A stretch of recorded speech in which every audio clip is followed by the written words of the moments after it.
जब गब्बर सिंह बोलता है कि अरे ओ सांभा कितना इनाम रखे है सरकार पे, तो अपन लोग बड़े आसानी से सुनते थे, ओ 50 लाख रुपए इनाम रखे। साला अपना मन बोलता है अबे तेरे पिताजी का पैसा है क्या, हमारा पैसा है ये 50 लाख रुपए भी।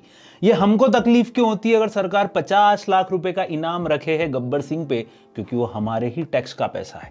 बचपन से सुनते आ रहे हैं कि जैसे ही बजट आता है अचानक ही देश में सब लोग अवेयर हो जाते हैं, और कहने का मतलब है कि 100 करोड़, 125 करोड़, 140 करोड़ की जनता में समझ मुश्किल से 5 लाख लोगों को भी नहीं पड़ता। लेकिन बहस बहुत होती है कि बजट आ गया है, सरकार ने ये पॉलिसी बना दी, सरकार ने ऐसा टैक्स रेज कर दिया। विपक्षी पार्टियां बोलती है बजट हमेशा ही खराब है, चाहे बीजेपी हो कि कांग्रेस। मस्त जोक मारा। जबकि जो पक्ष की पार्टियां होती है, जो पॉलिटिकल पार्टी गवर्निंग है, वो हमेशा बोलती है बजट जनता के लिए है, देश के लिए है। तो मालिक, जब पहली बार हम हॉस्पिटल में जन्म लेते हैं ना, हमारा धरती पे अवतरण होता है, जन्म होता है, तो हम as a kid, as a बच्चे हम रोते हैं। और रोते नहीं है ना तो डॉक्टर रुलाता है और जबरदस्ती इंजेक्शन ठोकता है, आऊ करते हैं अपन, तो जाके घर वाले बोलते हैं भैया आ गया महान आत्मा पैदा हो गया हमारे घर में। वो जो इंजेक्शन गया है आपकी बॉडी के अंदर, उसके साथ दवाई तो गई है, लेकिन थोड़ा थोड़ा सा टैक्स का पार्ट भी शामिल हो गया। तो सर मतलब पैदा होते से ही हमने जो है टैक्स को संभाल लिया। यस, बहुत सारे बच्चे तो आऊं करने की जगह बोलते हैं टैक्स। ऐसा भी हो सकता है भैया, मैंने तो ऐसे ही किया था, आपका आप जानो।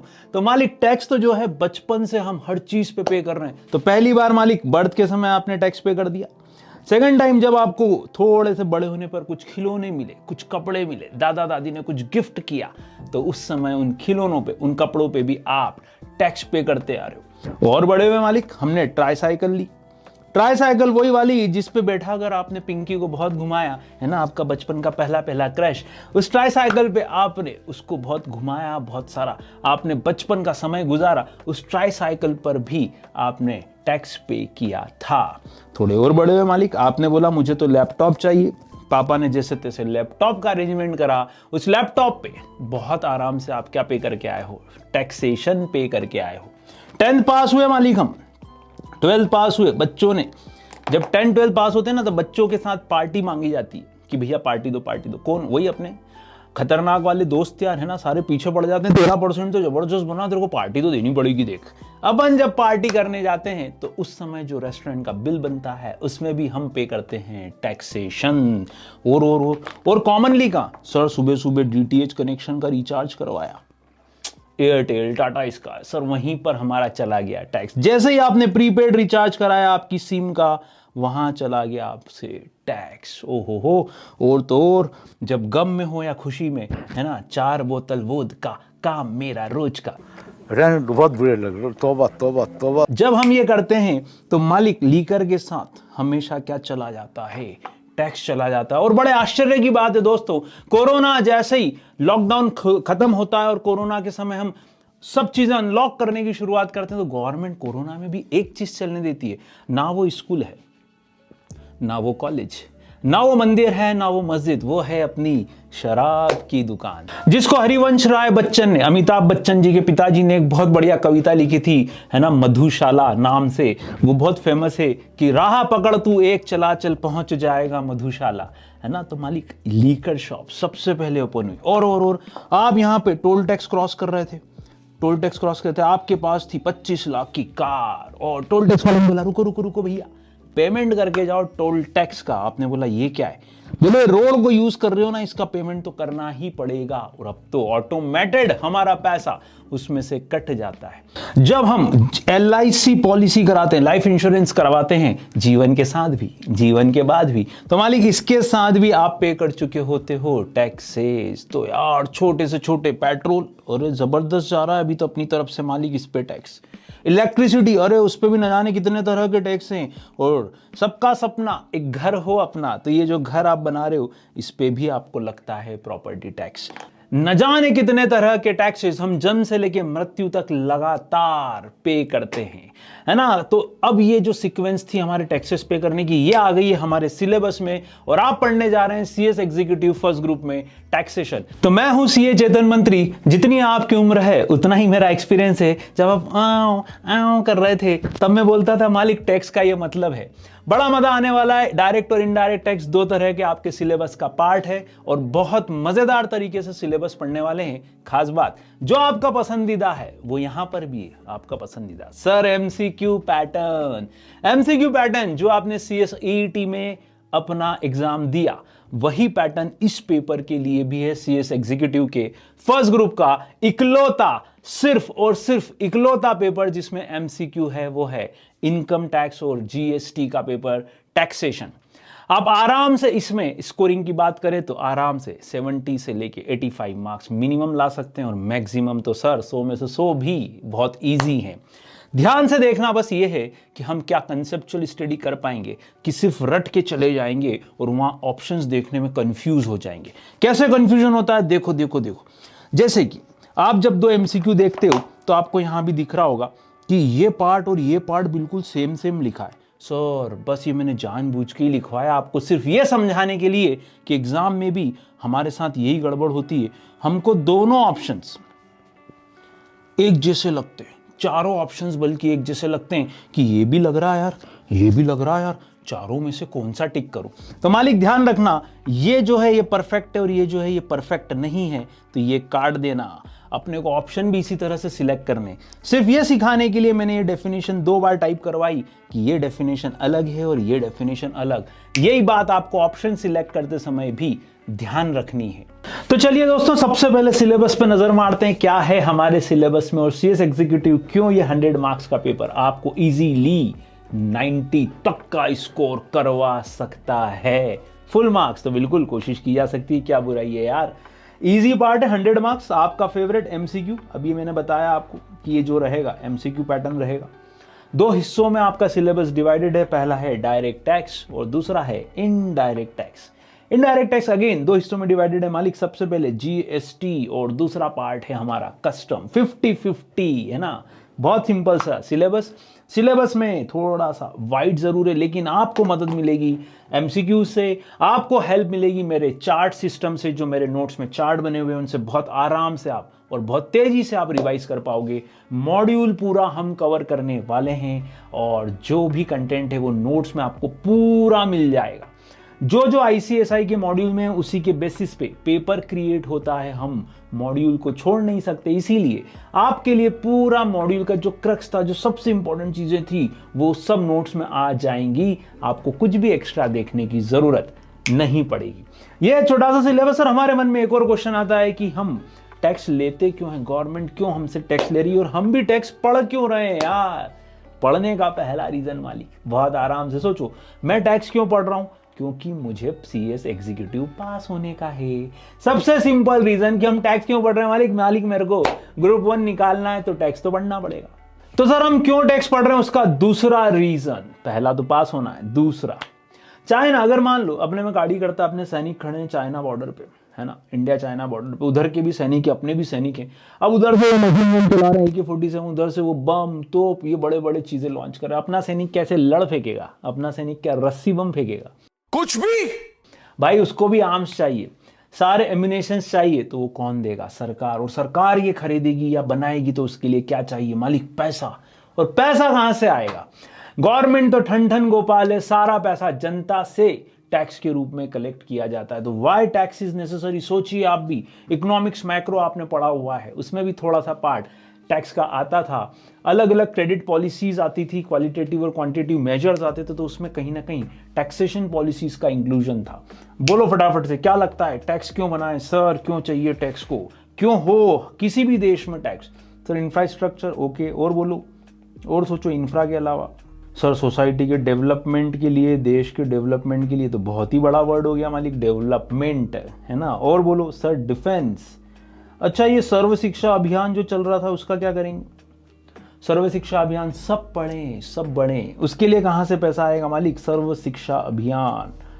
और गवर्नमेंट इतनी टॉयलेट्स बनवा रही थी अभी यूपी में, उसके लिए पैसा कहां से आएगा सर, वो भी अपनी जेब से ही जाएगा। यस, तो गवर्नमेंट की जितनी सोशल स्कीम्स है, चाहे वो स्कॉलरशिप हो, चाहे वो बुजुर्गों की पेंशन हो, तो वो कहां से आएंगी, वो सब यहीं से तो कवर होंगी।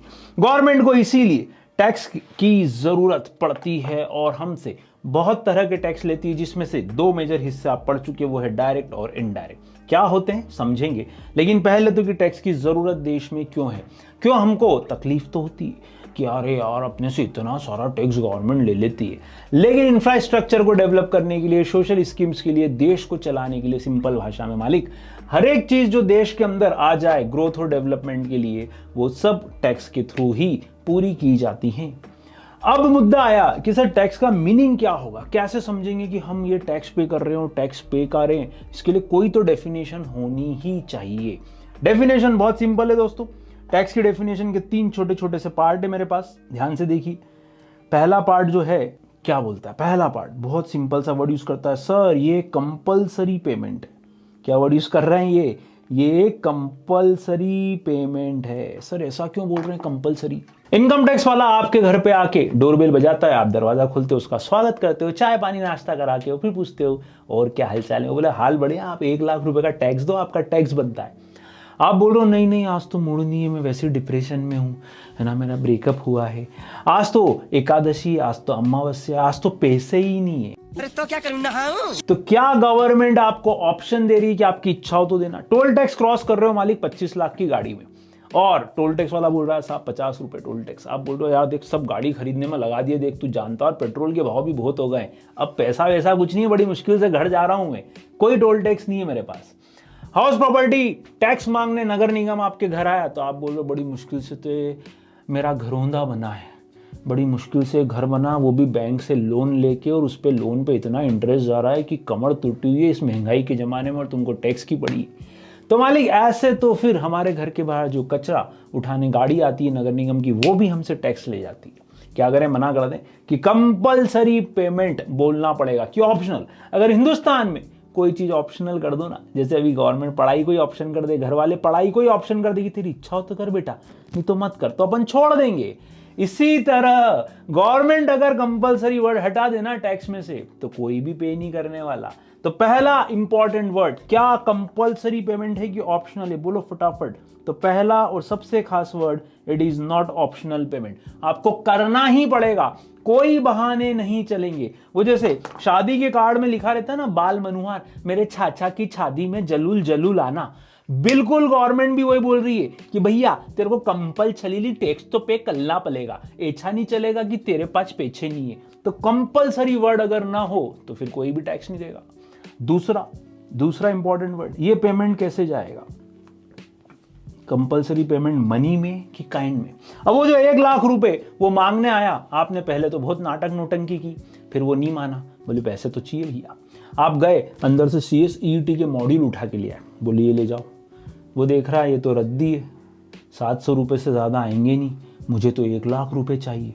आप गुस्सा होगा उस पर, पागल है क्या, इनको पढ़ के तो CS एग्जीक्यूटिव में आया हूं मैं, कम से कम 5 लाख रुपए कीमत है, यही नहीं होते तो मैं CS एग्जीक्यूटिव में कैसे आता? क्या करें? पीछे से मम्मी आ गई, मम्मी आपके बचपन का स्वेटर ले आई, है ना, जब आप 1 साल के थे, जब आपने पहना था, मम्मी बोल रही ये बेच लो, इससे पैसे आ जाएंगे। इनकम टैक्स वाला बोल रहा 300 रुपये आएंगे इसके सिर्फ मार्केट में।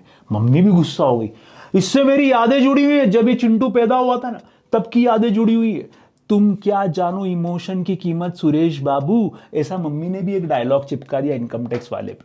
पीछे से छोटा भाई आ गया, बोले एक काम करो मेरे खिलौने ले जाओ पुराने, ट्राई साइकिल लिया है वही तुम पिंकी वाली, जिसपे पिंकी को घुमाया था, क्या ये काइंड में बेचेगा? क्या हमारे सैनिक वहां पे स्वेटर पहनेंगे कि गोली चलाएंगे? सर गोली चलाएंगे, उसके लिए तो आर्म्स ही चाहिए। कोई आया बोले ये चावल ले लो, दाल ले लो, कोई बोल रहा है सब्जी ले लो, क्या ऐसे काइंड में टैक्स कलेक्ट होगा? अरे मुझे चक्कर आने लग गया अब। और तो और कोई छोटा बच्चा अपना नॉर्मल बन गया वाली, क्या उस छोटे से खिलौने से सैनिक लड़ेंगे?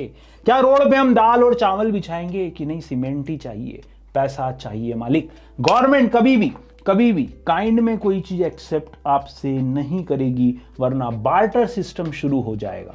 तो दोस्तों ये 2 बातें तो बहुत क्लियर है, गवर्नमेंट को कंपलसरीली पेमेंट चाहिए, गवर्नमेंट टैक्स में नाटक नोटंकी नहीं देखेगी, ऑप्शनल पर्पस कभी नहीं करेगी। और दूसरा, मनी ही चाहिए, काइंड में कुछ भी नहीं चाहिए। लेकिन क्या गवर्नमेंट की जैसी मर्जी हो वैसा हमसे टैक्स, वैसा हमसे पैसा लेके चली जाए कि हम तो ये वाला टैक्स भी लेंगे, वो वाला भी लेंगे? गवर्नमेंट कैसे हमसे टैक्स कलेक्ट कर रही है? क्या गवर्नमेंट के मन में जैसा आ गया वैसा वो टैक्स कलेक्ट कर लेंगे? तो मालिक ध्यान रखिएगा, tax compulsory payment of money तो है, लेकिन गवर्नमेंट जब भी मुझसे लेने आएगी उसके लिए हमेशा उनके पास एक एक्ट का होना जरूरी है। तो डेफिनेशन का तीसरा और सबसे important part, through an act, किसी कानून के तहत, किसी लॉ के तहत, किसी विधि के तहत ही वो मेरे से ये अमाउंट ले पाएंगे। तो दोस्तों, 3 अलग अलग point, compulsory payment of money, through an act.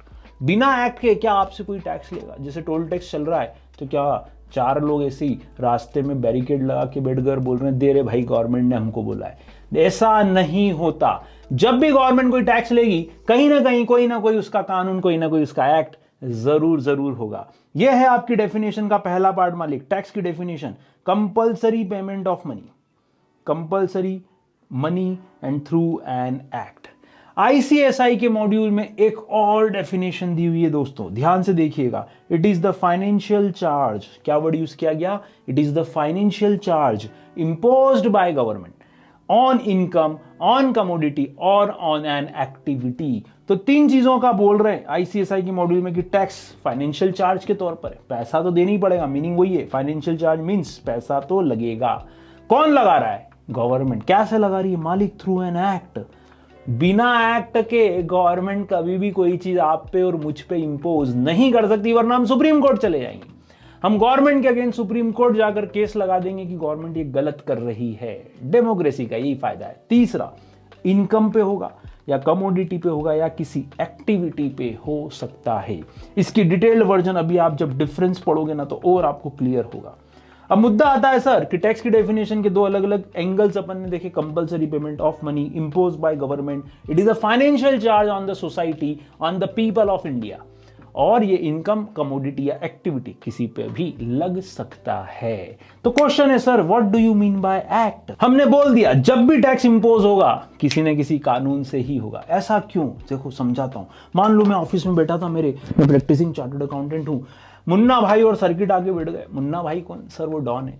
अब वो मेरे से बोल रहे हैं यार मैं भी लोगों से टैक्स कलेक्ट करता हूं। मैंने कहा कैसे? बोले मैं चाकू अड़ा देता हूं, कंपलसरी पेमेंट करते हैं मेरे को और मनी में ही करते हैं, तो इसका मतलब मैं भी टैक्स ले रहा हूं। क्या बताया, मुन्ना भाई और गवर्नमेंट में कोई अंतर नहीं है, जबकि मुन्ना भाई इलीगल कर रहे हैं, गवर्नमेंट लीगल कर रही है। तो बड़ा अंतर कहां से क्रिएट हुआ? मुन्ना भाई की एक्टिविटी में और गवर्नमेंट की एक्टिविटी में। सर गवर्नमेंट जो भी कर रही है वो एज पर एक्ट कर रही है। तो ये छोटी सी बात बहुत इंपॉर्टेंट होती है कई बार इंटरव्यूज में कि जो भी टैक्स लिए जा रहे हैं वो कैसे लिए जा रहे हैं। तो मालिक अगला important question, what do you mean by act? इसके पहले बताओ आपने एक्ट वर्ड कहां पढ़ा? सर सबसे पहले हमने सीएसीईटी में कॉन्ट्रैक्ट एक्ट पढ़ा था। ओके 1872 का, यस एक्ट वर्ड था। फिर सर हमने यहाँ पर सेल ऑफ गुड्स एक्ट देखते हैं हम, फिर हम नेगोशिएबल इंस्ट्रूमेंट एक्ट देखते हैं हम, ये भी एक एक्ट है। और अपना सबसे फेवरेट यार कंपनी सेक्रेटरी कोर्स के स्टूडेंट्स का वो है कंपनीज एक्ट 2013। और नया नया जो आया वो है जीएसटी, लेटेस्ट अभी जो आया है पिछले कुछ सालों में। और हम कॉन्स्टिट्यूशन को भी तो लॉ ही मानते हैं, कॉन्स्टिट्यूशन ऑफ इंडिया। अरे सर एक्ट तो बहुत सारे पढ़े अपन ने, लॉ वर्ड थोड़ा सा वाइड होता है, एक्ट उसी का एक पार्ट है। तो एक्ट में क्या देखेंगे? तो सर अभी भी हम बोल रहे हैं इतने सारे एक्ट आपने पढ़े, इतने सारे एक्ट। एक्ट का मीनिंग क्या होगा? देखो ध्यान से लिखो भैया। एक्ट मीन्स सबसे पहला set of rules and regulations, set of rules and regulations. ओहो ये पहला टाइटल ठीक करें आपके इसमें नोट्स में, set of rules and regulations लिखें भैया, set of rules and regulations, ये पहली लाइन। कुछ ना कुछ नियम, कुछ ना कुछ कायदे, कुछ ना कुछ रेगुलेशंस हमेशा होते हैं। अब दूसरा वर्ड आता है, क्या ये रेगुलेशन किसके लिए होते हैं? ये हमने कभी सोचा? देखो जैसे हम बोलते हैं कॉन्ट्रैक्ट एक्ट, किसके लिए? सर कॉन्ट्रैक्ट एक्ट में कॉन्ट्रैक्ट के बारे में लिखा होगा sir. Companies act, sir company से रिलेटेड मैटर, उसके एडमिनिस्ट्रेशन, उसके मैनेजमेंट, उसके पावर्स, ड्यूटीज वगैरह सब इसमें आते होंगे। कैसे कंपनी बनेगी, कैसे कंपनी खत्म होगी, ये सब कंपनीज एक्ट में लिखा रहता है। तीसरा सर नेगोशिएबल इंस्ट्रूमेंट, चौथा सर सोगा। ये क्या हर एक एक्ट किसी पर्टिकुलर मुद्दे को लेके होता है कि कॉन्ट्रैक्ट में उनने कंपनीज एक्ट भी लिख दिया, कॉन्ट्रैक्ट में ही जीएसटी भी आ गया, कॉन्ट्रैक्ट में ही जो है आपका नेगोशिएबल इंस्ट्रूमेंट एक्ट भी आ गया। ऐसा हो गया क्या एक ही एक्ट में? नहीं सर, वैसे तो हमको नाम से ही समझ पड़ जाता है। कैसे? जब हम बोलते हैं कॉन्ट्रैक्ट एक्ट तो हम समझ जाते हैं कि इंडियन कॉन्ट्रैक्ट एक्ट सिर्फ और सिर्फ कॉन्ट्रैक्ट से रिलेटेड मैटर्स को ही डील करेगा। तो अगला वर्ड क्या होना चाहिए? Set of rules and regulations on a particular matter कि 2-4 मैटर? बोलो, एक एक्ट में एक ही मैटर कवर्ड है कि 2-4 मैटर कवर्ड है? नहीं सर, किसी एक मुद्दे को लेके लॉ बनाया जाता है। जैसे मोटर व्हीकल एक्ट बनाया तो भाई वो गाड़ियों से रिलेटेड बनाया कि आरटीओ में रजिस्ट्रेशन कैसे होगा, मोटर व्हीकल किसको माना जाएगा। सक्सेशन एक्ट बना, उसके लिए भी उसका पर्टिकुलर पर्पस था। ट्रांसफर ऑफ प्रॉपर्टी एक्ट बना, स्पेसिफिक पर्पस की इमूवेबल प्रॉपर्टी के ट्रांजैक्शन कैसे होंगे। ऐसे न जाने कितने एक्ट आप तो बहुत सारे लॉ में पढ़ते हो, JIGL SBC में। तो दोस्तों, ऑन अ पर्टिकुलर मैटर होगा और बनाएगा कौन? किसको मैं एक्ट मानूंगा? घर में मम्मी भी रूल्स बनाती है क्या मम्मी ने एक्ट बना दिया? आप भी अपने नियम कायदे बनाते हो कि मैं तो सुबह जल्दी उठूंगा, एक बोलता नहीं मैं तो 10 बजे उठूंगा, एक बोलता मैं लेट सोऊंगा। सबके अपने अपने जीवन के रूल्स और रेगुलेशन से क्या आपने एक्ट बना दिया? ना। फ्रेम्ड बाय, कौन फ्रेम करेगा दोस्तों? बोलो फटाफट से, किसको पावर है? Sir frame by government. Government की जगह बेटर वर्ड क्या होगा? पार्लियामेंट। फ्रेम्ड बाय पार्लियामेंट, ये ध्यान रखना। Set of rules and regulations on a particular matter frame by parliament. लेकिन यार दोस्तों, मुझे बताओ, क्या स्टेट गवर्नमेंट लॉ नहीं बनाती? क्या सिर्फ सेंट्रल गवर्नमेंट ही लॉ बनाती है? नहीं सर, एक्ट तो सेंट्रल गवर्नमेंट भी बनाती है और स्टेट गवर्नमेंट्स भी अपने लिए एक्ट्स अलग अलग फ्रेम करती हैं। तो sir, set of rules and regulation क्या फ्रेम बाय पार्लियामेंट होगा? ना ना ना, एक और वर्ड लगाना पड़ेगा अपने को ऑब्लिक करके। बोलो कौन सा? सर, स्टेट लेजिस्लेचर, विधानसभा। जो हर स्टेट की स्टेट लेजिस्लेचर है वो भी तो एक्ट बनाती है। सर, बनाया क्यों गया है? सर, ताकि लोग जो है मालिक इसको फॉलो करें। तो अगला वर्ड क्या लेंगे? टू बी फॉलोड या complied by. To be followed by citizens, जिसके ऊपर भी वो एक्ट लगे वो सब लोग उसको फॉलो करेंगे। ये छोटी सी डेफिनेशन है एक्ट की। तो set of rules and regulations on a particular matter frame by the parliament और स्टेट लेजिस्लेचर, ध्यान रखिएगा, to be followed by the citizens of India, है ना। और अपन सिटीजंस भी क्यों बोले? जो भी यहाँ हमारे देश में आएगा उसको हमारे कानूनों से बाध्य होना पड़ेगा, लायबल होना पड़ेगा। तो दो छोटी छोटी सी सबसे इंपॉर्टेंट बात, टैक्स और एक्ट कैसे होता है, क्या मीनिंग है ये समझा, एक्ट का क्या मीनिंग है ये हमने समझा। अगला क्वेश्चन हमारे दिमाग में आ सकता है कि गवर्नमेंट तो सर फिर कैसे भी टैक्स लगा देगी, जैसी उनकी इच्छा होगी ना वैसे टैक्स लगा देगी। बात तो सही है दोस्तों, गवर्नमेंट अगर चाहे तो सिटीजन्स पे पार्लियामेंट के थ्रू कोई भी लॉ बना दे, लेकिन क्या गवर्नमेंट की मन मर्जी से कोई भी टैक्स लगा देंगे? जैसे गवर्नमेंट ने बोला भाई कोरोना काल में सब लोग लॉकडाउन में रहते हैं, घरों में ही रहते हैं, अधिकतर लोग सोते रहते हैं, हम एक स्लीपिंग टैक्स लगाएंगे, क्योंकि हर व्यक्ति सोता है और हर व्यक्ति से हमको टैक्स मिलेगा। सब लोग नींद तो लेते हैं ना भाई 7-8 घंटे की, और पढ़ते समय तो और ज्यादा नींद आती है, तो 10 घंटे की नींद भी हो सकती है। गवर्नमेंट ने बोला 100 रुपीज पर आवर पर फैमिली मेंबर। कुछ भी कितना सिंपल कैलकुलेशन हो गया टैक्स का, इतने सारे लॉस पढ़ने की जरूरत ही नहीं है। क्या गवर्नमेंट जैसा चाहे वैसा लॉ बना देगी? तो सबसे पहला हमको ध्यान आना चाहिए टैक्स स्ट्रक्चर के लिए, वो है आर्टिकल 265। तो आर्टिकल 265 बहुत क्लियरली क्या बोलता है दोस्तों, कोई भी टैक्स ना तो लगाया जाएगा ना ही कलेक्ट किया जाएगा गवर्नमेंट के द्वारा, जब तक कि उसके लिए स्पेसिफिकली लॉ से परमिशन ना हो। इट मींस स्पेसिफिकली उसका कोई ना कोई एक्ट ना हो। तो लाइन लिखिए आर्टिकल 265 की मालिक इसके सामने, no tax shall be levied or collected, no tax shall be levied or collected। levied का मतलब होता है हिंदी में एग्जैक्ट होता है आरोपित करना, सिंपल हिंदी लगाना, या कलेक्टेड, दोनों का ही उन्होंने मना कर दिया। एक्सेप्ट कब लगा पाओगे मालिक आप, तो वो बोल रहे हैं except by authority of law. जब तक कि लॉ की अथॉरिटी ना हो तब तक आप कोई भी टैक्स इंपोज नहीं कर सकते। तो आर्टिकल 265 में बहुत क्लियरली बोला कि टैक्स वही होगा जो थ्रू एन एक्ट इंपोज किया जाए। बिना लॉ की अथॉरिटी के आप कोई भी टैक्स इंपोज नहीं कर सकते जब तक कि स्पेसिफिकली उसके लिए कोई एक्ट ना दिया गया हो। अब आते हैं मालिक कि कितने तरह के टैक्सेस हो सकते हैं। दो अलग अलग तरह के टैक्सेस होते हैं, एक होता है डायरेक्ट टैक्स, एक होता है इनडायरेक्ट टैक्स। दोनों में डिस्टिंक्शन कैसे करेंगे? सबसे इंपॉर्टेंट देखो, गवर्नमेंट ये है, आप जानते हो ये गवर्नमेंट है। गवर्नमेंट किससे टैक्स लेती है मालिक? जनता से, है ना। जनता कौन? अपन नाम रख देते हैं जनता की किसी व्यक्ति का, जैसे कि पपलू, है ना, ये है अपना पपलू। और गवर्नमेंट जानती है कि जनता पपलू ही है ना। क्या बोला तूने? जनता पपलू ही है ना। मजा आया। कोई सी भी गवर्नमेंट वो जानती है टैक्स तो जनता ही देगी, पपलू ही पे करेगा। चलो, गवर्नमेंट सीधे पपलू के पास आके बोलती भैया टैक्स दो। तो डायरेक्ट टैक्स मतलब जो सर सिंपल लैंग्वेज में जो सीधे इस पपलू से लिया जाए वही डायरेक्ट टैक्स है। डायरेक्टली जो कलेक्ट हो जाए किससे? गवर्नमेंट जब भी टैक्स कलेक्ट करे directly from the person, simple language में, सिंपल है ना, डायरेक्टली फ्रॉम द पर्सन, इसको बोला जाएगा डायरेक्ट टैक्स। और अच्छी लैंग्वेज में क्या होगा देखो, इनडायरेक्ट को जब आप समझते हो तो ज्यादा अच्छे समझ पाते हो कि डायरेक्ट टैक्स और इनडायरेक्ट का बड़ा डिफरेंस क्या है। गवर्नमेंट और ये वापस है तो पपलू ही, आप और मैं। टैक्स तो हम ही देंगे, लेकिन लेकिन लेकिन क्या हम सीधे गवर्नमेंट को देंगे? यहाँ गवर्नमेंट सीधे आपसे कलेक्ट कर रही है, यहाँ पर बीच में कोई आपका एजेंट होगा, कोई इंटरमीडियरी होगा जो आपसे टैक्स कलेक्ट करेगा और गवर्नमेंट को वापस करेगा। अब क्या हो रहा है सर, टैक्स कलेक्ट तो हो रहा है लेकिन इनडायरेक्टली हो रहा है, तो गवर्नमेंट के लिए क्या वर्ड यूज करेंगे? गवर्नमेंट सर इनडायरेक्टली टैक्स वसूल कर रही है, तो एक नया वर्ड टैक्स कलेक्टेड इनडायरेक्टली, है ना, tax collected indirectly, simple words.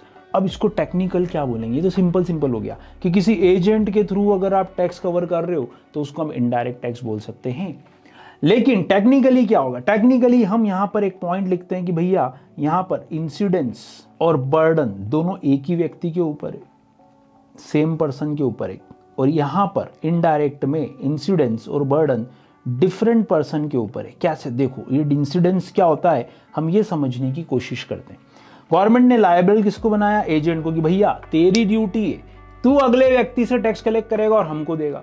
तो इंसिडेंस किस पे आया मालिक? टैक्स कलेक्ट करने की लायबिलिटी या इवेंट किस पे आया? इसको इंसिडेंस बोल रहे हैं अपन, घटना, हिंदी वर्ड इवेंट, घटना, इंसिडेंस, तो सर एजेंट पे आया।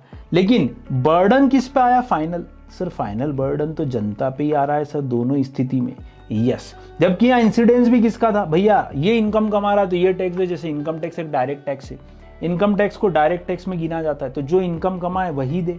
तो इंसिडेंस भी इसी के ऊपर है और बर्डन भी, जबकि यहाँ इंसिडेंस किसी और के ऊपर था और पेमेंट करने का बर्डन किसी और की थी, किसी और की लायबिलिटी थी कि वो पे करे। तो ध्यान रखना, यहाँ पे दो अलग अलग लोग इन्वॉल्व हो जाते हैं। गवर्नमेंट सारे रूल बिजनेसमैन के लिए बनाती है और पेमेंट जो है जनता से लेती है। कैसे? जैसे सपोज आप विद्योदय पे क्लास कर रहे हैं, आप विद्योदय पे क्लास करें तो आप विद्योदय को जीएसटी देंगे, विद्योदय वो जीएसटी गवर्नमेंट को दे देगा। यह है इनडायरेक्ट टैक्स का तरीका। तो पहला डिफरेंस, इंसिडेंस और इंपैक्ट किसके ऊपर है सर? डायरेक्ट टैक्स में पपलू ही इवेंट भी बियर कर रहा है और बर्डन भी। तो देखो क्या लिखना पड़ेगा, incidence and impact are on the same person. लिखो मालिक, are on the same person, दोनों चीजें एक ही व्यक्ति के द्वारा टैकल की जाएंगी। जबकि इनडायरेक्ट टैक्स में क्या बोलना है? इनडायरेक्ट में अपने को बोलने का है are on different person, are on different persons, are on different persons. ये एक और इंपॉर्टेंट पॉइंट। बर्डन की बात करते हैं, बोलो क्या लग रहा है? क्या यहां पपलू जो है अपना बर्डन किसी और को दे दे? डायरेक्ट है, जो गवर्नमेंट बोल रही हम तो तेरे से ही लेंगे भैया, है ना। पपलू बोल रहा नहीं मेरी जगह कोई और देगा, गवर्नमेंट बोल रही नहीं, ये बर्डन शिफ्ट नहीं हो सकता। जबकि यहां बोलो इनडायरेक्ट में, सर इनडायरेक्ट में क्या हुआ? इनडायरेक्ट में मालिक ध्यान से देखिएगा कि इनडायरेक्ट में एजेंट जो था, कौन था एजेंट? विद्योदय। उसके ऊपर गवर्नमेंट ने बोला कि तुम पहले टैक्स दो हमको, और किससे वसूल कर लो? जनता से वसूल कर लो। तो क्या विद्योदय ने अपना बर्डन, इस एजेंट ने अपना बर्डन दूसरों पे शिफ्ट किया? यस। तो किस में बर्डन शिफ्ट हो सकता है और किस में नहीं हो सकता? सर नाम ही डायरेक्ट है, तो आप अपना बर्डन किसी और पे शिफ्ट नहीं कर सकते। लेकिन इनडायरेक्ट में बर्डन जो है किसी और पे शिफ्ट किया जा सकता है। तो एजेंट जो है अपना बर्डन किस पे था मालिक? ये एजेंट कौन है? एजेंट जो है बिजनेसमैन है। एजेंट कौन है मालिक? एजेंट तो बिजनेसमैन है। Who is this agent? He is a businessman, he is a businessman, व्यापारी, है ना, या सर्विस प्रोवाइडर। जैसे आप और मैं बात करते हैं, हम सीएस हैं, बोलो हम क्या करेंगे? सर हम किसी और को सर्विसेज देंगे। हम क्या करेंगे उससे? सर उससे जीएसटी लेंगे और गवर्नमेंट को आगे बढ़ा देंगे। इसका मतलब हम एजेंट हुए। हमारे ऊपर जो इंसिडेंस था कि भैया तुमको ये करना ही पड़ेगा, गवर्नमेंट ने लायबिलिटी अपने पे डाली, अपन ने वो पेमेंट का बर्डन किसी और पे शिफ्ट कर दिया। तो बर्डन के लिए पॉइंट लिखिए, burden can not be shifted. क्या लिखना पड़ेगा इधर? Can not be shifted, can not be shifted. Direct tax में कभी भी आप अपना बर्डन किसी और पे शिफ्ट नहीं कर सकते। कैसे? एक और एग्जांपल देता हूं। आपने अपना घर बनाया, उसका प्रॉपर्टी टैक्स आप दोगे कि पड़ोसी देगा? बोलो भैया। कैश के चेक। हाँ, ये सारे झोलम झाल से दूर हूं मैं, इसलिए तो मशहूर हूं। क्या करना है? आप ही देंगे या कोई और? नगर निगम आपसे बोलेगा, आपका घर है मालिक, आपको देना पड़ेगा। आप बोलोगे नहीं किराएदार देगा ना, मेरा टेनेंट देगा, मेरे पड़ोसी शर्मा जी देंगे, वर्मा जी देंगे। अरे मालिक नहीं हो पाएगा। डायरेक्ट टैक्स है तो आपको ही ये बर्डन बियर करना पड़ेगा। इनडायरेक्ट में बोलो क्या करना रहता है? Sir can be shifted, it can be shifted. ध्यान रखिएगा, आप यहां पर अपना पूरा बर्डन कंज्यूमर पे शिफ्ट कर देते हैं, जनता पे, पब्लिक पे शिफ्ट कर देते हैं। आपने ओला बुक की, ओला वाला अगर आपसे टैक्स लेता है, अमेजन आपने ऑनलाइन परचेजिंग की, अमेजन वाला अगर आपसे टैक्स लेता है, तो बर्डन अपने पे ही तो आ रहा है यार। नेक्स्ट देखो, लेविएबल ऑन। डायरेक्ट टैक्स किस पे लेवी होगा? उससे पहले कुछ एग्जाम्पल की बात करते हैं। बोलो डायरेक्ट टैक्स के एग्जाम्पल्स क्या लग रहे हैं आपको? सर एक तो इनकम टैक्स हो सकता है, क्योंकि हमने बोला था ना इनकम पे जो लगाया जाए। बोलो, एक पहले वेल्थ टैक्स हुआ करता था, आजकल वेल्थ टैक्स रेट हट गया है, वरना पहले संपत्ति पे लगता था, वेल्थ पे लगता था, वो हट चुका है। तो आईडीटी किस पे लगता है? सर जीएसटी किस पे लगता है? आईडीटी के एग्जाम्पल है sir GST act, custom act, ये एग्जाम्पल है। पहले वैट हुआ करता था, एक्साइज हुआ करता था, सर्विस टैक्स हुआ करता था। बोले अभी भी वेट एक्साइज कुछ कुछ हद तक है, ये सब काय पे लगते हैं। तो लेविएबल ऑन, तीसरा पॉइंट बहुत इंपॉर्टेंट, ध्यान से देखिए, ये हमेशा लगेंगे गुड्स और सर्विसेज के ऊपर। लिख लो सबसे इंपॉर्टेंट पॉइंट। अगर आपको ये समझना है कि कोई भी टैक्स डायरेक्ट है कि इनडायरेक्ट, तो पहले देखो लग किस पे रहा, लेवी किस पे हो रहा है, किस पे लेविएबल है, वो किस पे लगाया जा रहा है। तो अगर गुड्स और सर्विसेज पे लगाया जा रहा है तो समझ जाना कि वो तो इनडायरेक्ट टैक्स ही है। जबकि यहां बोलो किस पे लगाओगे direct tax? It way be leviable on income, may be leviable on wealth, may be leviable on activity. जो भी एक्टिविटी आप कर रहे हो उससे रिलेटेड भी कुछ टैक्सेस हो सकते हैं। तो ध्यान रखिएगा, लेविएबल ऑन डायरेक्ट टैक्स हमेशा होगा इनकम पे, वेल्थ पे, असेट पे, जबकि इनडायरेक्ट टैक्स होगा गुड्स और सर्विसेज पे। तो बोलो कोई एक्ट लाई गवर्नमेंट और आपके सामने वो बुक रख दी गई और एक्ट चिल्ला चिल्ला के आपसे पूछ रहा है बता मैं कौन, तो बोलना भाई तो गुड्स पे लगता है मतलब, या सर्विसेज पे लगता है मतलब तू आईडीटी, और अगर इन पे नहीं लगता मतलब तू डीटी है। तो ध्यान से समझना कि कौन सा टैक्स कैसा। अब तुम्हारे रिलायंस की सिम में, एयरटेल की सिम में जो टैक्सेस लगे क्या लग रहा है, कौन से हैं? वो जो रेस्टोरेंट में हमने पार्टी दी थी सीएसईटी पास होने की, कौन सा टैक्स दिया होगा? सर सर्विसेज पे दिया है। आप खुद जब कंपनी सेक्रेटरी बनोगे और किसी क्लाइंट को सर्विसेज दोगे तो दोस्तों कौन सा टैक्स लगाओगे? Sir IDT, indirect tax. Fourth reason, nature कैसा है, ये सबसे इंपॉर्टेंट है दोस्तों। मेरा आपसे बहुत छोटा सा क्वेश्चन है, बहुत छोटा सा क्वेश्चन। अगर हम डायरेक्ट टैक्स और इनडायरेक्ट टैक्स का एक बहुत बड़ा डिस्टिंक्शन देखें तो आपको समझ में आएगा कि क्या जबरदस्त चीज है यार ये। देखो सुनो, मुझे बताओ कि अक्षय कुमार जो है 8 करोड़ रुपए कमा रहा है, ओके है ना। अमिताभ बच्चन मान लो 3 करोड़ रुपए कमा रहे हैं। विराट कोहली मान लो 1 करोड़ रुपए कमा रहा है ना। ये आप हो, आप कमा रहे हो 50 लाख रुपए, ओके। मुझे बताओ इस इनकम पे ज्यादा टैक्स कौन देगा? सबसे ज्यादा टैक्स कौन देगा? आपको क्या लगता है? बोलो क्या लग रहा है? कैसे कैसे टैक्स लें? अक्षय कुमार से ज्यादा लें कि आपसे ज्यादा लें? सर अपन गरीब आदमी 50 लाख रुपए कमा रहे हैं, अक्षय से लो ना यार, वो 8 करोड़ रुपए कमा रहा है भाई, वो सबसे ज्यादा पे कर सकता है ना। फिर अमिताभ बच्चन 3 कमा रहे हैं, वो अपने से ज्यादा ही टैक्स देंगे। अच्छा कोई स्टूडेंट है जो अभी कुछ भी नहीं कमा रहा बेचारा, जिसकी इनकम मान लो या फिर सिर्फ 10,000 रुपए ईयरली इनकम, छोटा मोटा वो ट्यूशन पढ़ा लेता है, कभी कभार कुछ फ्रीलांसर काम कर लेता है, 10,000 रुपए, क्या लग रहा है कौन सबसे ज्यादा टैक्स पे करेगा? सर जिसकी इनकम ज्यादा है। तो लो इकोनॉमिक्स में डायग्राम बनाते थे यार तुम लोग, बहुत पसंदीदा, ऐसा कुछ क्या ऐसा डायग्राम बन रहा है इसका? जिसकी इनकम ज्यादा उसका टैक्स ज्यादा। बोलो जिसकी इनकम ज्यादा उसका टैक्स ज्यादा। क्या लग रहा है जैसे जैसे इनकम बढ़ रही है क्या टैक्स बढ़ रहा है? Yes sir. तो नेचर ऑफ डायरेक्ट टैक्स क्या होगा? डायरेक्ट टैक्स का नेचर अगर हम बताएं तो हम कैसा मानेंगे नेचर इसका? Progressive nature. क्या होता है सर प्रोग्रेसिव? जैसे जैसे इनकम बढ़ेगी वैसे वैसे टैक्स भी बढ़ेगा। तो डायरेक्ट टैक्स हमेशा कैसे होते हैं? प्रोग्रेसिव। एक और एग्जांपल, ये आपका घर है, ये एक और घर है। आपका घर 1000 स्क्वायर फीट का है, किसी और का घर 2000 स्क्वायर फीट का है। मुझे बता सकते हो प्रॉपर्टी टैक्स ज्यादा कौन देगा? कौन व्यक्ति ज्यादा प्रॉपर्टी टैक्स देगा अगर स्क्वायर फीट के हिसाब से टैक्स लिया जाए तो? सर जिसका घर बड़ा है वो ज्यादा टैक्स देगा। तो डायरेक्ट टैक्सेस हमेशा कैसे होते हैं? डायरेक्ट टैक्सेस हमेशा बढ़ते क्रम से होते हैं, जिसको इंक्रीजिंग बोल सकते हैं या प्रोग्रेसिव बोल सकते हैं। तो देखिए तीसरा डिफरेंस एक और, डायरेक्ट टैक्स का नेचर हमेशा जो है वो होगा हमेशा प्रोग्रेसिव इन नेचर। जैसे जैसे इनकम या वेल्थ या एक्टिविटी बढ़ेगी वैसे वैसे आप ज्यादा टैक्स दोगे। They are progressive in nature. Sir अब इनडायरेक्ट के लिए कैसे समझेंगे? चलो चलो देखते हैं। मान लो करीना कपूर जो है लक्स सोप खरीदने गई और आप भी लक्स सोप खरीदने गए, है ना। अब बोलो ये शॉपकीपर यहाँ बैठा हुआ है। शॉपकीपर कौन? अपना पपलू। पपलू ने देखा ओ हो करीना कपूर जी आई हैं। करीना कपूर जो कि खुद लक्स का ऐड भी करती है ना, और आप भी खड़े हो। करीना कपूर को देखा, आपसे पूछा क्या चाहिए भैया? पहले आपको भगाना चाह रहा हो और करीना से बात करना चाह रहा हो। अब मुझे बताओ, आपने बोला लक्स सोप 10 रुपए वाला, ठीक है, उसने छोटा सा सोप निकाल दिया। पपलू हालांकि आपको घूर के बोल रहा अच्छा सुंदर बनेगा तू, है ना। अब सुंदरता और सस्ती, लक्स, ऐसा ऐड आता है लक्स का। क्या करें, लक्स सोप खरीद लिया। फिर करीना ने भी मांगा तो करीना से उसने बोला चलो आप 1 लाख रुपए दे दो। करीना बोल रही क्यों? ये इस बंदे को भी आपने जस्ट 10 रुपए का ही सोप दिया, वही सोप मुझे 1 लाख में दे रहे हो, क्या टैक्सेस बढ़ा रहे हो? पपलू बोल रहा है मैडम आप रईस हो तो आप ज्यादा पैसे दे सकते हो इस सोप के, क्या करें? बोले आपके ऊपर जीएसटी का रेट जो है हमने 1000% ले लिया, जबकि इस भाई से सिर्फ हमने 18% ही लिया, क्या करें? क्या ऐसा भेदभाव किया जाएगा?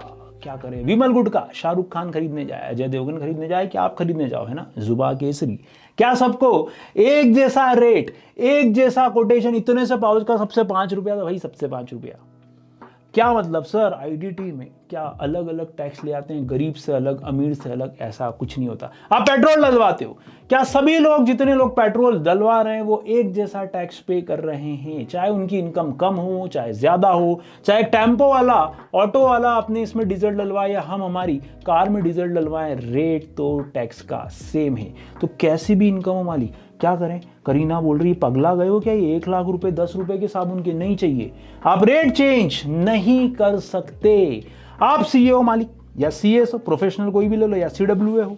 अब मुझे बताओ कि तुम किसी क्लाइंट को, जैसे कि टीसीएस को सर्विसेज दे रहे हो, टीसीएस आपकी राय मांगने आई, आपने कोई सर्विसेज दी, और वहीं कोई नॉर्मल बंदा, कोई अपना, मान लो पापा ही राय मांगने आए, आप बोल रहे हो पापा फीस लगेगी, देखो पापा बोल रहे हैं क्यों भाई, भूल गया मैंने तेरे को पाला पोसा बड़ा गया। आप बोल रहे हो देखो पापा ये इमोशनल बातें मत करो, वो घर पे समझेंगे अपन, अभी मैं ऑफिस में बैठा हूँ, मेरे को मेरी फीस तो चाहिए।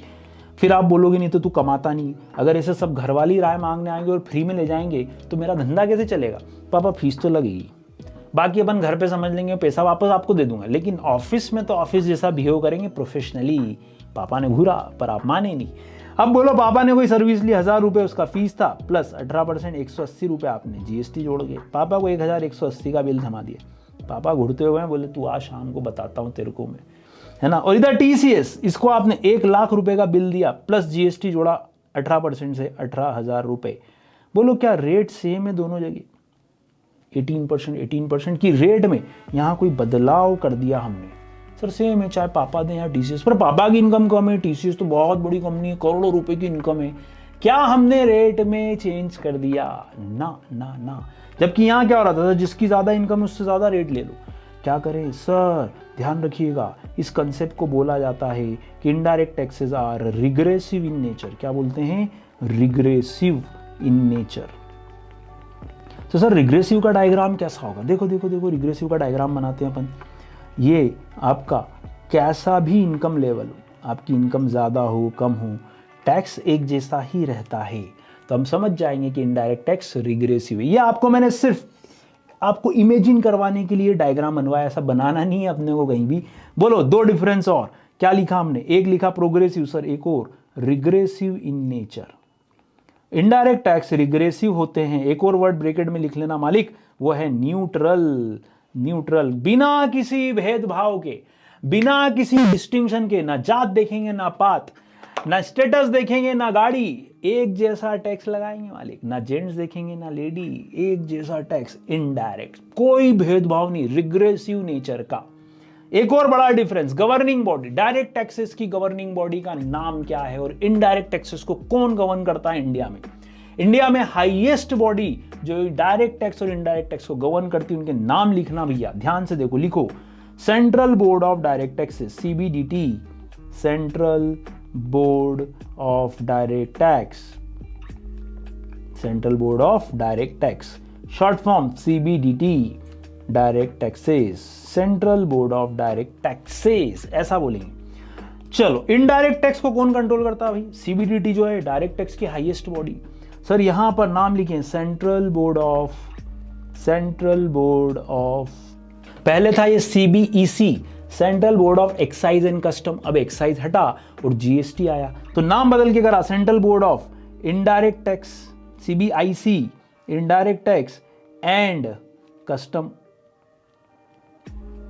दो अलग अलग चीजें उन्होंने कवर की। तो पुराना नाम सीबीईसी, कहीं कहीं लिखा हुआ रहता अभी भी किताबों में, CBEC, central board of excise and custom.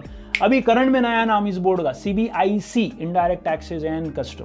तो ध्यान रखिएगा, गवर्निंग बॉडी दोनों की अलग अलग है, एक जो पूरा डायरेक्ट टैक्स कंट्रोल कर रही है और एक जो पूरा इनडायरेक्ट टैक्स को कंट्रोल करती है। बहुत सारे डिफरेंसेस और भी हो सकते हैं। एक और बताओ, इवेशन किसका होगा ज्यादा? क्या लगता है, डायरेक्ट टैक्स का इवेशन ज्यादा होगा कि इनडायरेक्ट का? सर हो तो किसी का भी सकता है, हम तो दिल तक चुरा लेते हैं, ये तो पैसे की बात है, क्या करें, डायरेक्ट कि इनडायरेक्ट? सर डायरेक्ट में बर्डन अपने ऊपर आता है और अपने को मालूम रहता है अपनी कितनी इनकम है। इनडायरेक्ट में तो सर मालूम ही नहीं पड़ा वो लक्स साबुन पे कब उसने अपने से टैक्स ले लिया, रेस्टोरेंट के बिल में कब टैक्स ऐड हो गया, सर मालूम ही नहीं पड़ा अपने को। कैसे मालूम नहीं पड़ता आपने? सर जैसे हम सिम में रिचार्ज डालते हैं ना, 300 रुपए का रिचार्ज है सर, जीएसटी इंक्लूसिव है, ओ चोरी करे क्या? सर पॉसिबल ही नहीं लग रही सर। फिर सर लेकिन जब गवर्नमेंट हमसे बोलती है कि आपकी 1 लाख इनकम है, आपकी 1 करोड़ इनकम है, हम बोलते नहीं नहीं 1 करोड़ नहीं है, 50 लाख ही है। हम वहां इनकम को छुपा जाते हैं, चोरी कर जाते हैं। तो बोलो इवेशन के चांसेस हायर किस में लग रहे हैं? इवेशन के चांसेस हायर किस में लग रहे हैं? सर डीटी में ज्यादा चांसेस हैं। तो लिखो, chances of evasion are higher, chances of evasion are higher. लिखो भैया छोटी सी line, chances of evasion are higher, chances of evasion are higher. क्यों भैया? क्योंकि सर अपनी पॉकेट से जा रहा है, बर्डन मेरे पे ही है, तो मैं उसको इधर उधर शिफ्ट करने की कोशिश करूंगा, कम दिखा दूंगा, क्योंकि मेरे से ही लेंगे वो टैक्स, तो कम करने की कोशिश हो सकती है। जबकि इनडायरेक्ट में sir are less, chances of evasion are less. कारण सर मालूम ही नहीं पड़ता कब अपनी जेब से पैसा चला गया, इंश्योरेंस प्रीमियम पे की, कब टैक्स चला गया आपने कभी देखा ही नहीं। 2000 के रेस्टोरेंट के बिल में आपने कभी वॉच ही नहीं किया मालिक, 150 रुपए की कॉफी में, 200 रुपए की कॉफी में, 500 रुपए की किसी रेस्टोरेंट के बिल में हमने कभी वॉच ही नहीं किया कि उसमें जीएसटी कितना जुड़ा हुआ है, डायरेक्टली चला जाता है। कारण सर बर्डन शिफ्ट होता है, तो जो बिजनेसमैन है, जो एजेंट है, वो आपसे पूरा टैक्स लेता है और जनता को मालूम नहीं पड़ता। और एक और खास बात, आपने हमेशा पढ़ा एमआरपी, इंक्लूसिव ऑफ टैक्सेस। 10 रुपए में ऑलरेडी टैक्स शामिल है। 10 रुपए का जब लक्ष्य लगाओ तो देखना आपकी बार पानी डालो तो आपको टैक्स बहता हुआ दिखेगा 5 पैसे का, है ना, बाथरूम के अंदर। तो मालिक ये जो है इवेशन के चांसेस कम कर देता है, क्योंकि ऑलरेडी गुड्स और सर्विस की प्राइस में वो टैक्स का एलिमेंट इंक्लूडेड है। इवेशन के बाद एक और इंपॉर्टेंट क्वेश्चन होता है कि सर किससे इन्फ्लेशन बढ़ता है, महंगाई कौन से टैक्स से बढ़ जाती है। पेपर में हम एक जानकारी पढ़ते हैं कि गवर्नमेंट ने 25 पैसे, 50 पैसे या 1 रुपए पेट्रोल या डीजल की प्राइस बढ़ाई। क्यों इतना शोरगुल होता है ना? बनता बोल रहा है यार ये लोग क्यों चिल्लाते हैं यार, पेट्रोल डीजल के भाव बढ़ जाते हैं। मैंने कहा महंगाई बढ़ती है भाई। अरे बोले क्या महंगाई बढ़ती है, मैं पहले भी 100 रुपए का डलवाता था, अभी भी 100 रुपए का डलवा रहा हूँ। अगर जोक आपको समझ में आया तो ठीक, नहीं आया तो रात में सोचना और हंसना अकेले में कि इन्फ्लेशन किससे बढ़ रहा है। इससे इस जोक से आप ये बात समझ सकते हो। 100 रुपए का डीजल जो पहले मान लो 2 लीटर डलता था, अब 1 लीटर ही डल रहा है, महंगाई बढ़ गई। इन्फ्लेशन जैसे ही बढ़ता है तो इनडायरेक्ट टैक्सेस के कारण ही ज्यादा बढ़ता है। डायरेक्ट टैक्सेस हम खुद बियर कर रहे हैं, हमारी इनकम के अकॉर्डिंग चल रहा है, उससे इन्फ्लेशन इंक्रीज नहीं होता। जैसे ही पेट्रोल की प्राइसेस चेंज होती हैं अचानक फिर महंगाई बढ़ने लगती है। डीजल की प्राइस चेंज हुई, दाल महंगी, ट्रांसपोर्टेशन महंगा, स्कूल वाले अपने ट्रांसपोर्टेशन की फीस बढ़ा देते हैं मालिक, इतनी सी बात से महंगाई छू जाती है आसमान। तो कौन सा tax? Sir indirect taxes are inflationary, they are inflationary. ध्यान रखना, इनके कारण इनडायरेक्ट टैक्सेस की वजह से इन्फ्लेशन इंक्रीज होता है, दे आर इन्फ्लेशनरी। जबकि डायरेक्ट टैक्सेस में क्या लिखना है, दे आर नॉट इन्फ्लेशनरी। मालिक ये वाले टैक्सेस जो हैं ये इन्फ्लेशनरी नहीं है। बहुत सिंपल सा डिफरेंस और लॉजिक आपको अपने आसपास ही नजर आ जाता है। अब बचे 2 पॉइंट। सबसे पहला वायबिलिटी ऑफ पेमेंट, किस में पेमेंट कम होगा? सर देखो, जिसकी इनकम ज्यादा वो ज्यादा टैक्स दे, तो किस में पेमेंट कम जाता है? कौन सी चीज वायबल है कि आप आराम से पे कर दोगे? Sir direct tax. Direct tax में आपकी जितनी इनकम होती है उतना ही आपसे मांगा जाता है, तो they are more viable in payment. आपको डायरेक्ट टैक्स पे करना अखरेगा भी नहीं। आपकी इनकम 2 लाख है, आप बोलोगे मेरा कम है, इसकी 5 लाख है, वो ज्यादा देगा, बोलेगा ठीक है मेरी 5 लाख है। कोई बोलेगा मेरी 25 लाख है, ओके तेरे लिए 25 लाख के हिसाब से टैक्स बनाया रहे हमने। इसका मतलब ज्यादा वायबल कौन है? ये लेजर बर्डन देता है लोगों पर, क्योंकि जिसकी जितनी इनकम वो उतना ही टैक्स पे करता है। तो लिखें वायबिलिटी ऑफ पेमेंट में they are less burden and hence easily viable, and hence easily viable for payment, and hence easily viable for payment। तो इनडायरेक्ट में क्या प्रॉब्लम है? सर इनडायरेक्ट में मैं बहुत गरीब आदमी हूँ, मेरी इनकम ही 2 लाख रुपए, लेकिन मैं फिर भी पेट्रोल पे उतने ही टैक्स दे रहा हूँ सर जितना कि मुकेश अंबानी पे कर रहा है, जितना कि अमिताभ बच्चन पे कर रहा है, जितना कोई भी बड़ा व्यक्ति टैक्स पे कर रहा है, सर मेरे से भी उतना ही लिया जा रहा है। तो दे आर मोर बर्डनर, है ना, having more burden on the person. यहां पर बर्डन बढ़ जाता है हमेशा, और इसमें कहीं ना कहीं पेमेंट की वायबिलिटी लेस होती है। तो लिखो लेस वायबल, लेस वायबल। ये सब आपके नॉलेज के लिए मालिक, आपको कहीं लिखना नहीं है। एमसीक्यू जो बनेंगे वो किस किस पे बनेंगे मैं आखिरी में बताने वाला हूं। नेक्स्ट, एडमिनिस्ट्रेशन वायबिलिटी किसकी होगी? एडमिनिस्ट्रेशन वायबिलिटी किसकी होगी? एडमिनिस्ट्रेशन वायबिलिटी का मतलब सर किसको कलेक्ट करते समय गवर्नमेंट को ज्यादा डिपार्टमेंट, ज्यादा लोग, ज्यादा खर्चा करना पड़ेगा? जनता से डायरेक्ट टैक्स लेते समय ज्यादा खर्चा होगा कि इनडायरेक्ट टैक्स वसूल करते समय ज्यादा बड़ा डिपार्टमेंट चाहिए? सर डायरेक्ट टैक्स में चोरी के चांसेस ज्यादा लिखे थे, तो गवर्नमेंट को इनकम टैक्स डिपार्टमेंट ज्यादा बड़ा रखना पड़ेगा, ज्यादा कॉस्ट बियर करनी पड़ेगी। तो एडमिनिस्ट्रेटिव एंगल से बोलो, यहां लिखो, क्या लिखोगे? Higher cost of recovery, higher cost, जबकि यहां लिखो लेजर कॉस्ट। क्यों? क्योंकि सर इनडायरेक्ट टैक्स तो लोग अपने आप ही दे देते हैं ना, इवेशन के चांसेस कम है, तो डिपार्टमेंट की साइज भी छोटी हो सकती है, कलेक्ट करने में इतनी दिक्कत भी नहीं होती है। बिजनेसमैन सोचता है मैं कौन सा अपनी जेब से दे रहा हूं, कस्टमर से वसूल करके गवर्नमेंट को देना है, तब को इवेशन करूं। तो लेजर कॉस्ट ऑफ एडमिनिस्ट्रेशन, यहां पर एडमिनिस्ट्रेटिव कॉस्ट कम हो जाती है, जबकि डायरेक्ट टैक्सेस में एडमिनिस्ट्रेटिव कॉस्ट हमेशा इंक्रीज होती है। लिखो higher cost of admin, admin मतलब एडमिनिस्ट्रेशन। बोलो मालिक। तो ध्यान से सुनना, वायबिलिटी ऑफ पेमेंट क्या बोलता है? सर डायरेक्ट टैक्स में जिसकी जितनी इनकम वो उतना देगा, लेकिन जीएसटी सबसे बराबरी से लिया जा रहा है, तो इसका मतलब पेमेंट करने में डायरेक्ट टैक्स वाले में कोई दिक्कत नहीं होती, हालांकि इवेशन के चांसेस ज्यादा हैं। एडमिनिस्ट्रेशन में सर अब चूंकि आदमी खुद अपनी इनकम बताता है तो वो छुपा भी सकता है, चोरी भी कर सकता है, तो फिर ज्यादा कॉस्ट लगती है एडमिनिस्टर करने में, ज्यादा डिपार्टमेंट लगाना पड़ता है कि लोग चोरी तो नहीं कर रहे हैं। इनडायरेक्ट में वही कॉस्ट जो है कम हो जाती है। एग्जाम में एमसीक्यू किस किस पे बनेगा मालिक? ध्यान से देखिए, आपके जो शुरू के 4 पॉइंट हैं यहां तक, इन पे आपको एमसीक्यूज क्रिएट होते हैं एग्जाम में। और ध्यान रखना, टैक्स स्ट्रक्चर में कॉन्स्टिट्यूशन गवर्नमेंट को रोकता है, कॉन्स्टिट्यूशन ऑफ इंडिया गवर्नमेंट को बोलता है कि भैया आर्टिकल 265 का ध्यान रखना, जब तक हम पावर नहीं देना, पार्लियामेंट पावर नहीं देना, कॉन्स्टिट्यूशन पावर नहीं देना, तब तक कोई एक्ट नहीं बनेगा, और जब तक कोई एक्ट नहीं बनेगा तब तक आप कोई भी टैक्स लेवी और कलेक्ट नहीं कर सकते दोस्तों।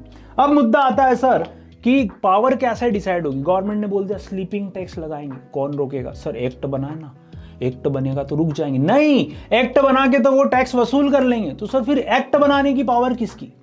ये कौन है जो एक्ट बनाता है? सर पार्लियामेंट और स्टेट लेजिस्लेचर। तो इसका मतलब सर क्या गवर्नमेंट कोई सा भी एक्ट बना सकती है?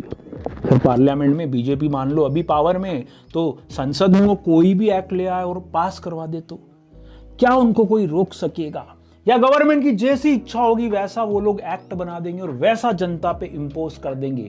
कौन है वो शक्ति, वो महाशक्ति, वो बाहुबली, वो शक्तिमान जो गवर्नमेंट को अंडशंड लॉ बनाने से, चाहे जैसा लॉ बनाने से रोक सकता है? ये जानने के लिए मेरे साथ बने रहिए मालिक। नेक्स्ट वीडियो में आपसे फिर मुलाकात होगी। हम सीखेंगे कि कैसे गवर्नमेंट इंडिया में लॉ लेकर आती है, एडमिनिस्ट्रेटिव बॉडी किस तरह से काम करती है और हम किस व्यक्ति से टैक्स वसूल करते हैं। नेक्स्ट वीडियो में फिर मुलाकात होगी मालिक, ध्यान रखिएगा अपना। Love you all, Radhe Radhe.